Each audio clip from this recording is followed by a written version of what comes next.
Meanwhile, we go to the Makati Shangri-La Hotel to witness the sessions on Asia Security Outlook, wherein they will talk about cultivating national resilience to conflicts. Countries will not have a chance to really independently decide what they want to do. They will be asked to join. And that's a question that's very hard to answer because it usually includes trade-offs, economic trade-offs as well. And so this is what I really worry about. Just think about transnational corporations right now more or less being present globally, having to redefine their position in another 2- or 3-way competition in the world. You have to close down presences, you have to open up other ones. You have to think about your supply chains, you have to think about your distribution networks. You will have more competition inside of those newly formed blocks. You will have a different type of competition between blocks. You will have all kinds of completely different strategic implications that will seriously affect the way how we conduct business. Not only, of course, about the security environment. And being a specialist on North Korea in particular, of course, you wonder how those countries will actually react to that. I think in particular, someone like North Korea will actually benefit from a Cold War 2.0. They will find themselves back again inside of one camp, where they will be under the umbrella that is formed, where their leverage will definitely increase. And if you see recent developments, especially improvement of relations between Russia and North Korea, forgiving 90% of their debt. On the other hand, also joint military exercises between Russia and China just recently. All that seems to point in a direction that I find very disturbing. I think there's also a way out, but I think for framing the problem, that should be enough for the moment. Thank you very much. So that's a very interesting start. Let me just quickly challenge that with one line, because the original Cold War was a geopolitical competition of influence, but it was also a competition between economic systems.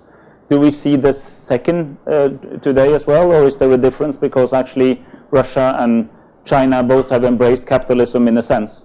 So the mutual dependence is higher than it was back in the Cold War days. Oh, I strongly believe that that will also involve an ideological competition, perhaps not between socialism and capitalism, but between different forms of capitalism. So that is quite clear that we also see that. Certainly an emphasis more on a centralized, state-led economic development, an emphasis on welfare and all these things, even leading to how democracies are being created. Different kinds of countries all call themselves democratic. So I clearly see room even for ideological competition in those fields. Okay. To stay on that one, do you agree with this? Largely, I think what Professor Frank has said that is most significant is the role of traditional great powers that have not been as active in the region coming back in. You mentioned Russia, and I think you're absolutely correct, both in terms of the role in North Korea increasing, but also, of course, the energy supply, the energy agreement that's just been signed with Russia. And also India now, after its new election, one expects a much more confident and consistent strategic orientation that's going to include the Far East more prominently than before. So the role of 7 major world powers in this region simultaneously does have the potential for there to therefore be some kind of a Cold War 2.0. I would only differ in that I see a lot of fluidity within those dynamics. For every action, there is a reaction. When we speak about America's pivot to Asia, at the same time, the counter-reaction becomes how can ASEAN have a voice of its own? What is China going to do to potentially re-engage with codes of conduct and calm the waters? When we talk about the American shale gas revolution, the ability to export cheap energy to reinforce relationships with Asian allies, then there's an effort, of course, to tie up with Russia, Australian production of gas all around the region to bring down regional prices, and that would mitigate the growing leverage that the U.S. has. When we talk about the Trans-Pacific Partnership, the idea of also embedding and strengthening alliance relationships, and this gets to the point about ideology, economic competition, then on the response is the RCEP, Regional Comprehensive Economic Partnership, which would be an equally robust intra-regional trade zone. So we can never say definitively, by giving those examples of the shale gas and the trade agreement and the military pivot, you see that you can make a last for 6 months or 1 year and say, oh, this is the new dynamic. But then things change on the ground and from within the region, and you have that restoration of fluidity. So I wouldn't be so certain that we will be clear about the camps. What I would say, though, is that the form that this ideological competition, if there is one, is going to take, and in a way what the competitive dynamics really are about, whether they seem to be 20th century territorial or about matters of technology. And so it really is about who controls the supply chains, right? Who controls the value added, who controls the access corridors and so forth. And the insecurities that we ascribe to these traditional territorial concerns and attitudes are really derivative of a concern for controlling supply chains of energy and technology and other commodities. Would you agree that we are seeing the end of the liberal order and a return of Westphalianism? A return of? Westphalian No, I actually think that is a mistake. And I think a more accurate analysis is that whereas even countries like China are considered very statist and Westphalian in nature, that how they view the sanctity of their own borders differs from how they view the sanctity of others' borders, and therefore they are not entirely Westphalian per se. And that's why looking at things from the standpoint of it's a two-way street after all. That's why I think taking a sort of supply chain approach is very important. With the CNOC 981 oil rig off the Paracel Islands, the term that was used by the chairman of the oil company was that this is part of our mobile national sovereignty. So there's very novel language being used that isn't quite captured by Westphalian theory. Neo-Westphalian, isn't it? Yeah, it wouldn't even. I don't think we should use the word Westphalian, quite frankly, in this conversation. We should really be talking about again these supply chain nodes and what their implications are for what constitutes territory in the first place, and therefore what avenues or corridors for supply chains they want to control, and those can't really be grounded in traditional Westphalian legal theory at all. So we need to be much more, I think, creative. Admiral, I'd like to move to you. The PIB were basically announced, I think, more or less when you took over Pacific Command, and of course you are very central to the whole thinking of the U.S. presence in the region, and I'd like to hear your strategic outlook seen from your very important position in the Pacific. Well, thank you. As you know, President Obama announced the pivot, or the rebalance to the Asia Pacific. Let me start by saying it's not just about security. It's about our military security. It's about all of government, all of humanity, all of the things that are important to the American people. And I think one of the main audiences for the rebalance was the American people.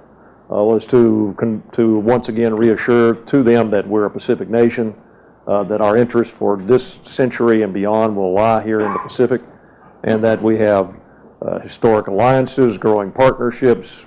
I mean, we have $1.2 trillion of two-way trade through this part of the world each year. So this matters to the American people, the security and stability of what happens in Asia. My role, though, is on the security side, on the military side. And I think that the underlying assumption in a global, growingly productive global economy, and it really is quite amazing what's happened in my lifetime, our lifetimes, as far as globalization. Just think about the things that flow in the maritime domain. Today, about 90% of everything that moves in the world moves on the oceans. And just in my lifetime, and as a career, that has quadrupled in volume. And it will continue to go up as we move energy and sources around and those types of things. So I think for that global economy to thrive in a very complex world that's growing with growing challenges, it has to be underwritten by a set of assumptions on what does that security environment mean. It's like your neighborhood at home. If you have a safe neighborhood, it's generally going to have a pretty good draw for businesses and families and good schools. Well, that's true for the global economy, I think, as well, and in particular here in the Asia Pacific. But there are some significant challenges here. One, you can't compare this to Europe or to NATO. That vastness of this region and the diversity of the cultures and diversities of the histories here across really what spans about half the world, I think to try to make that analogy too quickly is not productive. But there are challenges. First of all, is just the mass of humanity here. Today there's about 7 billion people in the world. 6 out of every 10 live here. In this century, they expect that to go to 9 billion, and 7 out of every 10 people in the world will live here. And as food sources have to be rethought about because of climate change and because of changing weather patterns, those have to be considered. As more and more of humanity move towards the oceans and to look for economic viability. You see today in all industrializing countries are moving closer to the maritime and littorals to get access to that economy, to those economic benefits. These start to put new on how we have to think through security. But of course there are those traditional security issues that seem to continue to plague us and probably will for some time. The situation in North Korea. The armistice was signed the year I was born. And not much has changed in North Korea except that you have the third generation of a radical regime that now claims to have nuclear weapons that can hold the rest of the world at hostage. And so this is a very important problem that must be dealt with and considered, because I believe that a disruption in the Korean Peninsula would have far-reaching implications for the security of the global economy. And then, of course, there's the rise of China that you mentioned. There's also the rise of India and a growing importance of Indonesia in the economic framework of Asia Pacific. And certainly the great economic prosperity that's happening in countries even like the Philippines here today. And of course, then we've got the historic and traditional territorial disputes that you see going on that are kind of tearing at the fabric of what we was right, and now we're having to make some decisions about how we're going to deal with it. The Asia Pacific region, because of its economic growth, is also the most militarized region in the world. This is where the military navies, armies, you pick a piece of it, is growing the most rapidly. The 7 out of the 10 largest armies in the world are in the Indo-Asia Pacific region. All the large navies in the world are here. And so how these forces are managed to create a fabric of security that allows economic success here has not yet been determined. In the end, I think you're going to have a historical group of bilateral relationships, alliances, a growing number of trilaterals, and a need to move towards more multilateralism, as painful as it is sometimes, to be able to ensure that you can create a security environment. I've described it as a patchwork quilt. You can't put, in this rural part of the world, you can't put a consistent framework together like you can in other more homogeneous part of the world. It's going to be a number of economic agreements, a number of alliances, a number of multilateral organizations, growing ones like ASEAN, who are going to have a voice in being able to hold the fabric of the security together. And what's going to underline that, the most important thing, is a commitment to rule of law, a commitment to international forums to solve problems, to solve disputes. You can't have a winner-take-all attitude. It will require compromise. It will require dialogue, and it will require. And I guess the bottom line is you will never stop having friction in this part of the world, because a good economic growth, a good competition is good for the region, and that springs competition, it springs friction. But we have to have a security environment that allows that friction to occur without tearing and then sending the region into what you described might have been a century ago. Thank you very much, Admiral. Excellent points. A couple of takeaways here. One is, of course, this region is particularly dynamic. It has a large population. Most of the people on the planet live here. It's a young population for many countries apart.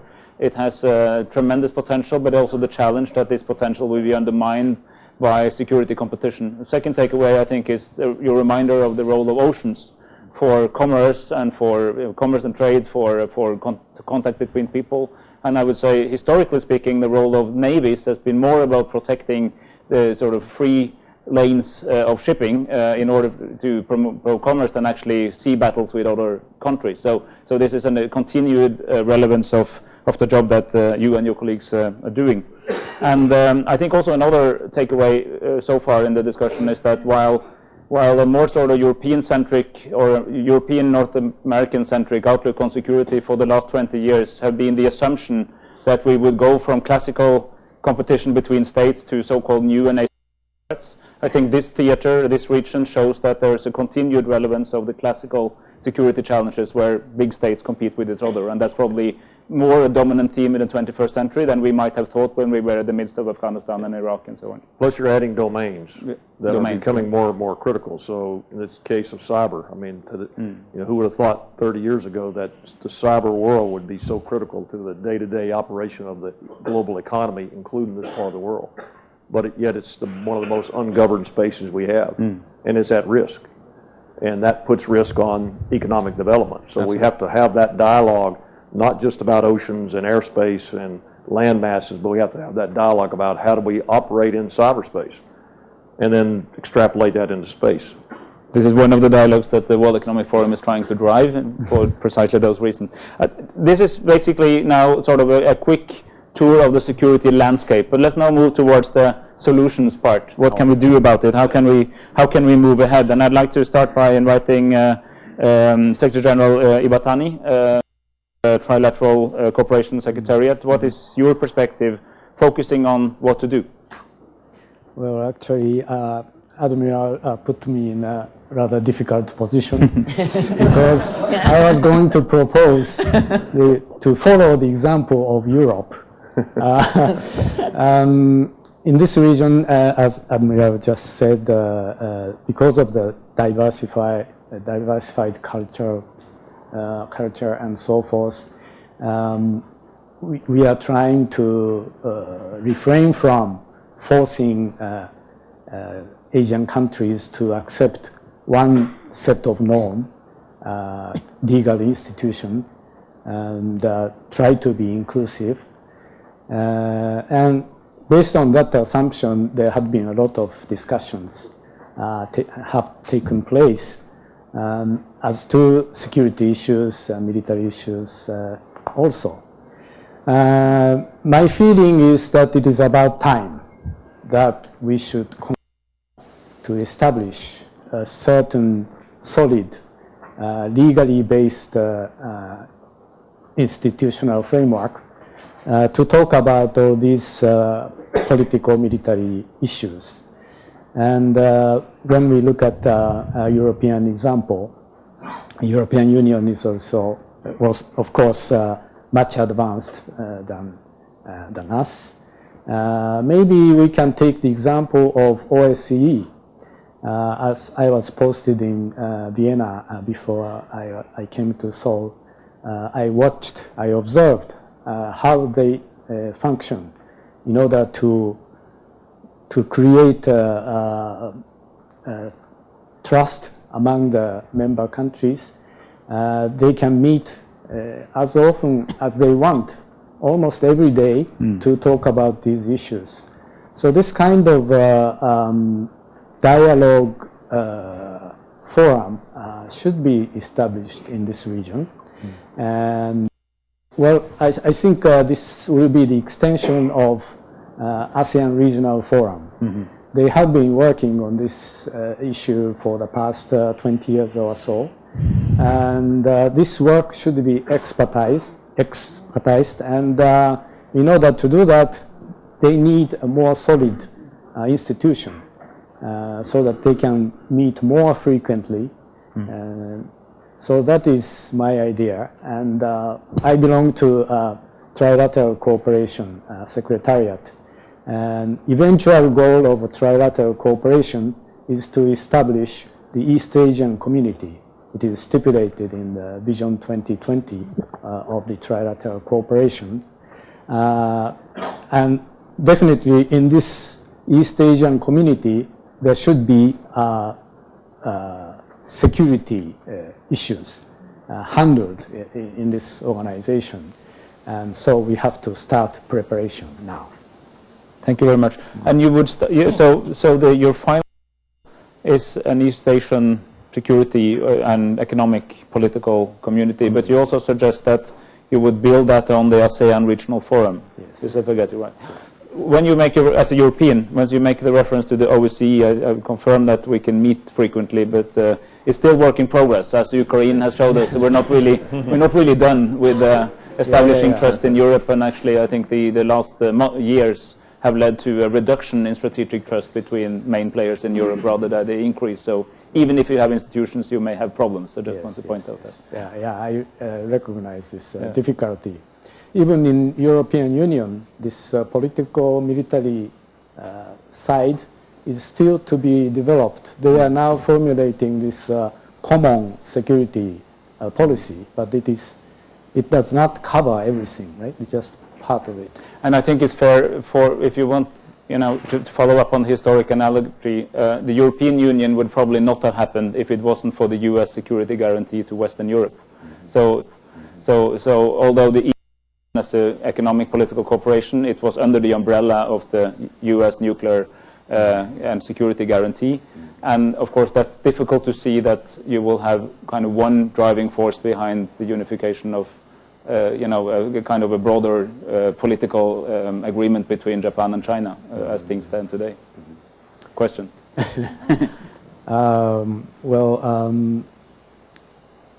In order to establish the East Asian community, probably the key countries are this trilateral, Japan, China, and Korea. It is a very challenging task to establish a collaborative relationship among the three countries, particularly in the area of security. However, without this collaborative relationship, I don't think we can establish a very solid organization in this region.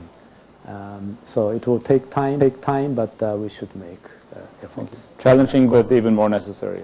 Thank you. Undersecretary Rosario, let's move to ASEAN, the host country and the host region. I think one of the most promising developments in the world, as I see it, is the coming together of the Asian ASEAN states, but also the way it's not only about the 10 countries, but also about the broader region. And the ASEAN Plus is probably the closest you get to a regional integration process in this part of the world. What can ASEAN do to solve the challenges that we were discussing, or at least mitigate them? Yeah. Okay. For ASEAN, of course, we do want to encourage the major actors not to engage in unilateral actions that will create a narrower space for cooperation. I think the more strident some countries might become, the harder it is to look for those, as I said, the space in which we can work together. And of course, underlying our encouragement of this is we hope that all actors, including ourselves, should follow the norms of good behavior and a rules-based approach. Everything that we do, following international law. Added to this, of course, is that personally I believe that following rules or international law is the best confidence-building measure that one can have, because we believe that transparency eventually will lead to good governance. When there's good governance, everybody feels secure. On the ASEAN side, I think we need to study and re-examine and redefine what we mean by ASEAN centrality. More and more, I think people are beginning to see that there is tension now between the interests of ASEAN as a group and national interests. And if we cannot balance this, if we forget that paramount to our national interest also is, of course, the protection of the regional interest, then we can easily be divided. We might divide ourselves, or we might not even be able to work cooperatively. And of course, on the other side is this, that I believe that all of us, we should try to form strategic partnerships with all the major actors. We have one with China, and I think we should have one with India as well, as we should have one with the United States, and we should have one with Japan. Because in this case, as we can see, then we will be able to form more or less a network of alliances, and then we will not be used to play. We will not be played against the other. And at the same time, for us in our own region, we should also look at the involvement of our citizenry. I think it's moving along in foreign policy is becoming more complicated when the citizens get involved. What happened in China when they started to burn the Japanese factories, and in Vietnam when they started to act against the factories of other countries. it does create some kind of, what do you call that, insecurity also for the investors. And of course, we are in this Asian paradox. As we grow economically, the tensions also grow. But I think if ASEAN will continue to take its role as a central core force, in the same way that we created ASEAN, or we believe that our, ASEAN Regional Forum is also centered on ASEAN. The APEC also, we believe that ASEAN is also the core group in APEC. It's the core group in EAS. Then maybe we might be able to finally create a more stabilizing force in the Asia-Pacific region. Thank you. And I think that there is a great expectation put on ASEAN from the outside, because everybody comes to ASEAN's meetings as the primary focus. I had the pleasure last year to take part in Brunei, and John Kerry was there, the EU security representative were there, the Chinese were there, everybody were there, and see this as a primary forum. But I think you point to a very important core challenge, that you need to make ASEAN more supported among your own public, because any integration process will have winners and losers, and you have to convince the losers up front that there's a long-term gain, even if you give up some of your privileges, for instance, from protected markets and so on. And I wonder, are you doing that? Is that happening, or is it more something you would like to see happening? We, of course, I think there are also things here that, like the principles that we're trying to follow. Like Mr. Kano mentioned, RCEP. Okay, for us, that's one way, of course, of integrating the region through our ASEAN +1 economic partnerships. And our, it involves the RCEP involves all the major players, including the European Union eventually, when we, the FTA with the European Union. But as I have mentioned, if we cannot somehow get a strong hold on the ASEAN regional interest versus our national interest, then we might always be, getting into the tension among ourselves, because it cannot be avoided. ASEAN members themselves also compete with one another for investments, and I think that's also something that nobody can deny. And at the same time, also we also know that if there's a weak link in one of us, it might also discourage the investors to come to the region. More specifically on security, just to follow up on ASEAN, one question. I think since 2010, I believe, there's been a defense ministers meeting in the ASEAN framework, initiated by, interestingly enough, by the Vietnamese chairmanship. And there's also discussions on the code of conduct, where for the South China Sea, which I personally find is very interesting. But could you just update us on what these discussions are going? Unfortunately, we haven't really started negotiations on the code of conduct. We do have the declaration on the code, and declaration on how we should behave in the South China Sea. And of course, it means we should not do any unilateral action that will, destroy the status quo or the balance, and that, of course, we should always pursue peaceful settlement of disputes. But the code of conduct, it has been long in coming. We've been discussing about this, I think, for the past 7 or 8 years. And we're also wondering, why is there a delay? Because are we changing the environment so that when we're ready to discuss the code of conduct, the environment has changed? We're not acting fast enough. And there's so many changes happening now. So eventually, when we discuss the COC, as we call it, from what point are we going to discuss it? Because when we started talking about it, the changes now were not yet there. Now there's so many changes already, talking about movements, on the claims especially, and there are a lot of build-ups, a lot of construction going on, until we realize, are people already doing some kind of a fencing around already about what they're going to define as the baseline for the code of conduct? I think it's quite urgent, because there's a significant military presence from many countries now in the South China Sea, in places of where there's a lot of disputes. And I think it's quite familiar for multilateral institutions that solving a problem and then the problem changed. You keep solving the old problem. Yes, that's why we've been wanting to start the discussion on the code of conduct, because once the parameters have changed, or once the baselines will have changed, then I think that will influence the code of conduct. Admiral, you think a code of conduct would be helpful? if it came into? I mean, absolutely. I mean, I think, first of all, the role of ASEAN in, basically, this is your neighborhood. So the role of ASEAN in being able to manage neighborhood friction or neighborhood disputes, either at the economic, social, or military level, I think is really quite important. And they have made some progress. The code of conduct, however, if you take a look at the competing claims that are just in the South China Sea alone, I have to ask myself, why now? Why has this come in this decade, and why wasn't it in previous times? Probably has always been lingering for some time, but waited for you to take over command. well, maybe. but my personal observation is that it now for several reasons. One is the rapid economic growth of the region, the rapid rise of China, the rapid need to access resources.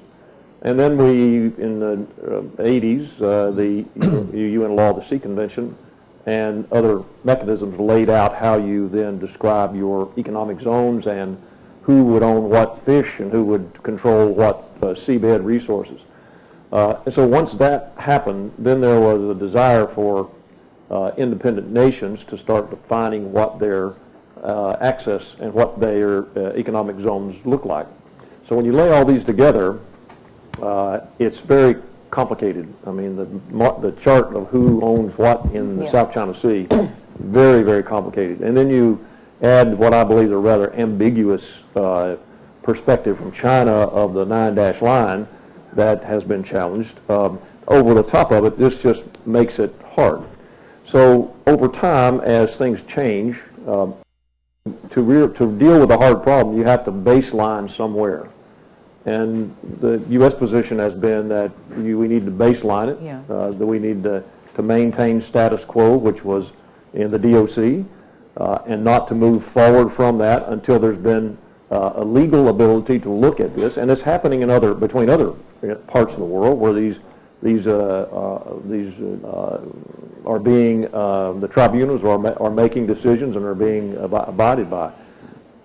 But the code of conduct should have been here several years ago, and they're not appear to be not any closer to it today. And underneath it, the status quo is changing. Yeah.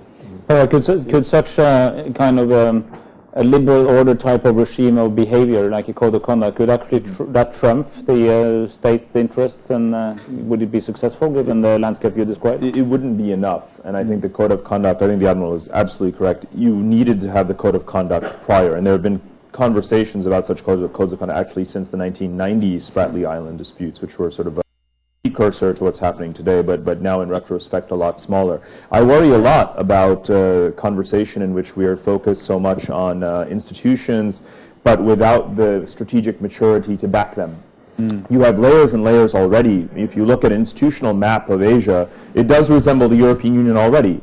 But quite frankly, they have moved from multilateralism towards supranationalism in a wide range of functional areas, and that obviously has not happened here. But the stakes here are, as we know, even higher than they were a century ago in that part of the world. So I worry a lot that just talking about ASEAN, ASEAN +3, ASEAN Economic Community, ASEAN Regional Forum, East Asian Community. When Kevin Rudd was Prime Minister of Australia, he talked about the Asian Union. You can talk about these institutions and you can talk about codes of conduct, but you have to have the strategic maturity to back them.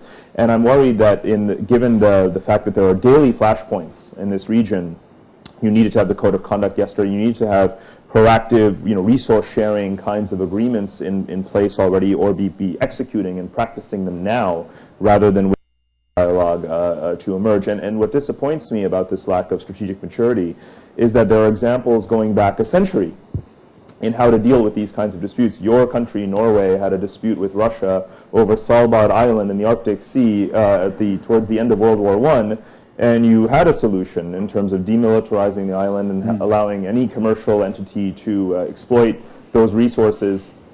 And even Saudi Arabia and Kuwait and other sets of countries that have disputed maritime sort of assets have been able to find ways to go about this. So if Asia wants to be seen as a mature region, as that sort of third pillar of the world, a stable pillar of the world economy alongside North America and Europe and so on, it has to start doing these things already.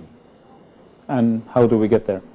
Well, I mean, I think that, again, these dialogues are fine. I prefer more novel solutions in which, if you, of course, you have to have some de-escalation initially from the military standpoint, but I think the national oil companies should be involved in a collective sort of new vehicle, call it a special purpose vehicle of some kind, in which they're jointly which assets are exploited, which oil companies are involved, or gas companies, how the revenues are shared, perhaps listing such a company on an exchange, something like that. So a commercial approach that gets around the 9-dash line sort of issue, because when the national pride and sovereignty and these maps are at stake, it's incredibly difficult to have a kind of sort of compromise.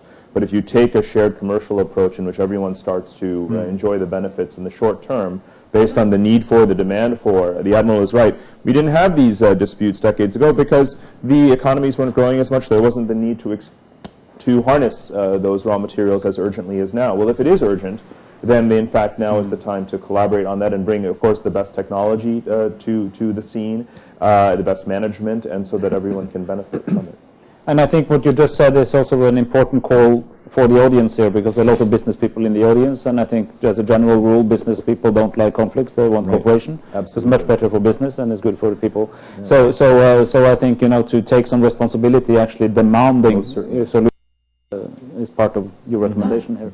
Rudiger, any comment on this? Well, I mean, I think we shouldn't so quickly discard Europe as an example. Of course, I'm aware of all those differences, and I would never really go as far as comparing Europe and the EU with East Asia or ASEAN, for that matter.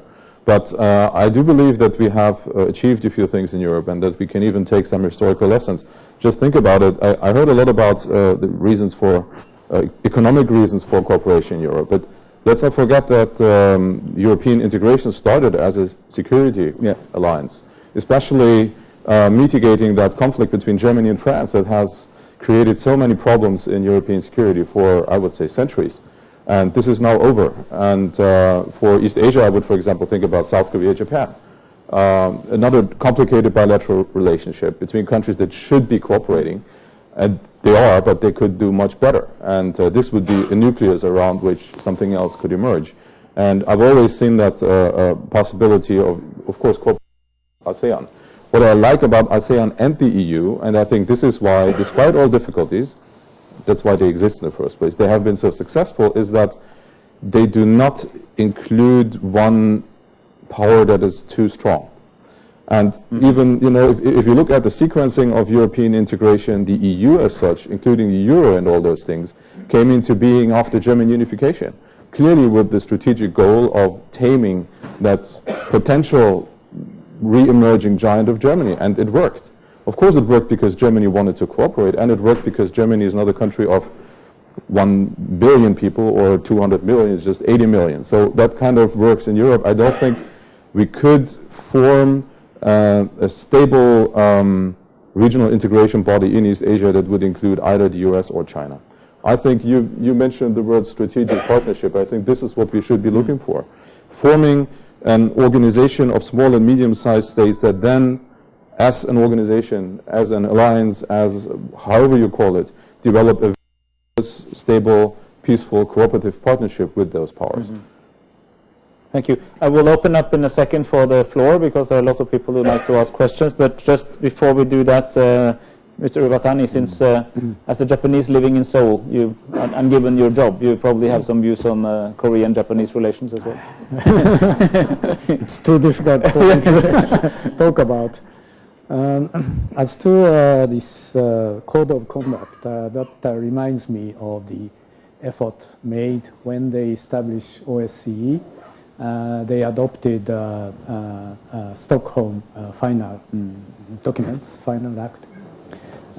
It took them, if I'm not mistaken, 20 years to agree on this document, and it stipulates about 10 principles that these members of the CSCE should observe. So this code of conduct is also very, very difficult to agree on.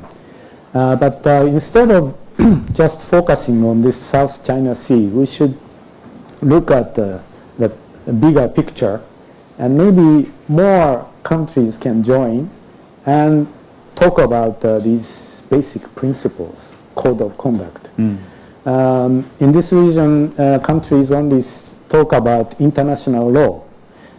We should follow, based on the international law, we should solve the problems. It is, of course, it's true, but if you look at the content of the international law, maybe countries have some different idea as what is the international law.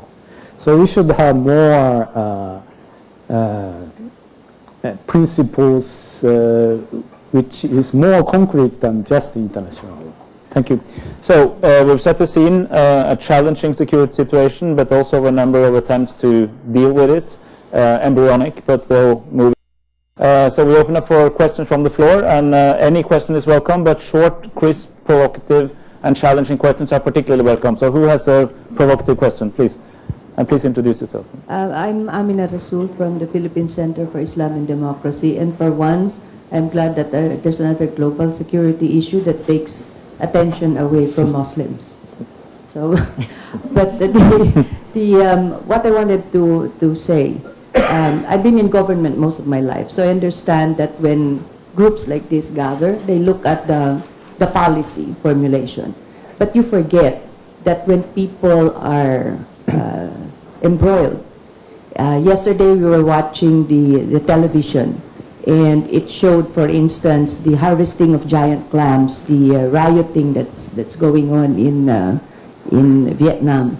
And in China, we've seen broadcasts that's really intended to make the blood boil of the Chinese citizens. Perhaps you should be looking at the impact of certain strategies of governments on peoples, because whereas it's very easy for states to change policy, once you've gotten peoples to rise up, it's very difficult to pacify that. And then you would have started a round of violence and enmity that will destroy any attempt at establishing cooperation when the security confrontation moves on to another issue. A very valid point, and I think Undersecretary Lizardo, you did mention the challenge of nationalism. Yeah, and the involvement of the citizenry. Exactly. So, I mean, do you have a comment on this? Actually, that's something which my own government, I think, has been very conscious of. President Aquino, for instance, issued a statement, encouraging Filipinos, or rather discouraging them, from doing something that might even add to tension. Because we saw the effects in Ho Chi Minh. We also saw the effects in Beijing at one point, I think, when against the Japanese. But I think that's where we think that the media can play a role. Sometimes the media also, of course, should also be able to understand the issues. And sometimes I wonder, how much should they report and how should they report it, so that at least they're also adding to they call that, to a better understanding and how they can promote also their own way of helping create a better picture of the situation. Yeah, but I think the argument here is that governments has the responsibility to avoid, to incite. So the least thing they can do is not themselves to incite violence. Yes. And secondly is, of course, to avoid that others do it as well. Yeah, I think we all, it's a very valid point. Yes, please, Eric. Eric Belfrage from Sweden. Eric Belfrage from Sweden. Admiral, when do you think that the United States will ratify the Law of the Sea Treaty? You knew it was coming. I knew it. I don't know that I can give you a date on when our Senate will act favorably on ratification. As you have probably read, it's been my position, the position of all the senior military leaders in the United States, the position of this current administration to press forward with ratification. Let me caveat it and say that from the security perspective, we are bound to abide by it. So from where I sit, we de facto support the security aspects of that. But I can't give you a date. I would hope it would be soon. Yeah, it shows the power of the people in a sense, because the whole elite in the US wants this to happen, and it's not happening. But I mean, it's a very important point that the US is actually abiding by the rules. So it's not, by not signing, you're not able to claim your rights, but you can respect the rights of others, which you do. So I mean, that's the current US position. Question over here. Morning, Narayanan from AirAsia. I'm from the private sector, and obviously I'm not the same pay grade as the panelists, all of you in this room. I'm just a simple salaryman working at a low-cost airline. But from the private sector perspective, we started this discussion about, are we seeing the emergence of Cold War 2.0? The Cold War, original Cold War, major component, of course, was the ideological aspect of left-wing, right-wing. In my line of business, I'm only fully aware that we need two wings to fly. And to go on from that, the issue of South China Sea, I wonder if Undersecretary can explain a bit more, and I also wish to follow on from Admiral Locklear's comment of there's no winner-take-all solution in these kind of issues. If there's something from within ASEAN's own history that can make ASEAN more assertive in contributing to how we resolve this issue, in line with our notion of ASEAN centrality, I'm thinking about back in the 1970s when Malaysia and Thailand were engaged in a tit-for-tat for control of resources at the Isthmus of Kra. And let's face it, the whole South China Sea issue is not a nationalistic kind of issue. It's about resource control and accessibility to resources. At least that's how I perceive it from my level. And I wonder if the solution we used in how Malaysia and Thailand sorted out that issue, essentially it was discussions that led to a formula that was summed up in a single line. Let's all drink from the same well. So I wonder if that sort of perspective, ASEAN can do more to emphasize that sort of approach, that sort of perspective, and then actively work within the structures that are available, that everybody adopts that same approach. And just one passing comment about governments and nationalism. From our perspective, you know, despite all these headlines that you see, business goes on. Back in the 70s, 80s, it was China, Taiwan. Well, Taiwan is now, what, the biggest foreign investor in mainland China. Business goes. Coup, that's not a coup, that's now a coup in Thailand. Well, all I can tell you is that from our perspective, bookings to Bangkok are up on AirAsia. So business goes on. Into or out of? Both ways. Both ways. We make money each way. Which, you know, sometimes we just wish, you know, governments and all these leaders involved in all these issues, why don't they just go to some isolated island, throw stones at each other, and leave us all alone to go on with our daily lives and make more money? That's a good one. There's strong support in the audience. Other questions? A question here. We will collect a couple of questions. Thank you, and I appreciate your point, Balitaan, but I appreciate Parag's point about the possibility of joint development. But we in Indonesia, we've been trying to get the claimant parties to agree to joint development on any resources. And after almost 15 years, we found that all the claimants talk about joint development, but when it comes down to it, they don't want to do it because no one is ready to put the jurisdictional issues. So maybe I can follow up with a question to this Undersecretary. When the Philippines talk about joint development, how serious is it? And if do you think joint development of oil is possible? And if so, with which claimants would that be possible? Yeah, I think the issue here is when they talk about joint development, I think some people remember what China has said, that they do want joint development. So it's becoming like China and another country. So it's China plus one. And what we were thinking of is, if it's just China plus one or 1 plus 1, who will decide, you know, the kind of equitable distribution? It can be complicated because, like in our case also, when we go into our own joint ventures, we're guided also by the rule on how much should be given to the other side. And you're right in that sense. Unless, of course, they're thinking of joint development as, you know, kind of thing. But that's something that has to be explained to the people themselves. And as you said, people are thinking of sovereignty. Now, going to the Chinese, for instance, the Chinese students have been taught from childhood that the whole of the South China Sea is theirs.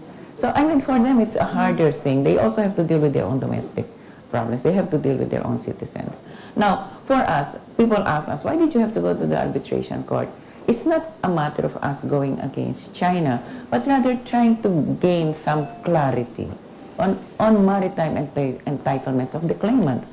We hope that by bringing our case to the ITLOS, or rather to the court for arbitration, we'll be able to get a definition on what can we claim as ours, and hopefully this will also reverberate and will trickle down to the other claimant countries. And for us, that's one way really of settling the matter in a more peaceful way, giving legal clarity. I think one of the key questions is this a set of bilateral relations, the more general multilateral issue? And obviously a great power like China would prefer bilateral solutions, and right. Smaller countries would probably prefer Yes, that's multilateral right. That's the other solutions. thing too. We want to deal with the issue as ASEAN, as a group, rather than on one arm, because considering that the other side is big. But again, we have to have some clarity on the maritime entitlements. We have to also get some clarity on the 9-dash line. As the Admiral said, it's not defined, there's no coordinates. We don't know how far it can go and how wide it can be. Yeah, one question from behind here, over there first. Okay. Next. I'm Trevor Moss with the Wall Street Journal. I'd just like to ask the Admiral Locklear a question. One of the panel mentioned that it's important that we avoid forming blocks of opposing countries in the region. But through the pivot to Asia, isn't the US essentially doing that by encouraging anti-Chinese countries, or maybe not anti-Chinese, but concerned about China's rise, to form a bloc with the US through the new defense power with the Philippines, for example, doing more with Japan and even Vietnam? Is the US essentially forming just the kind of bloc that one of the panelists warned against? Yeah, well, that's a great question. Of course, let's remember the U.S. has been in the Asia Pacific for 70 years and has generally underwritten the security of Asia Pacific for 70 years through allies, partnerships, presence, things that we've done here. It's helped our economy, helped the global economy, and I would say it's helped China, it's helped everybody else in this region as well. So as we enter into this century and you have a rising China that is, for whatever reason, with historical reasons, has kind of coming into a fairly mature security environment late in the game, and may not necessarily be happy with the rule sets that it is coming into. So the U.S. position, the U.S. position, is to welcome China into the security environment as a productive partner. I mean, look at it from a U.S.-China economic perspective. I mean, we share so many interests. I mean, I tell my counterparts, there's probably about 80% of the things that we deal with each day where the U.S. and China converge on. And we have to, because it's important for everybody that we do. And we work hard to keep that convergent. And then there's a part of it that we diverge on, but it's a lesser subset of that. And none of that divergence happens to be in this part of the world where that China would consider, I think, as their backyard.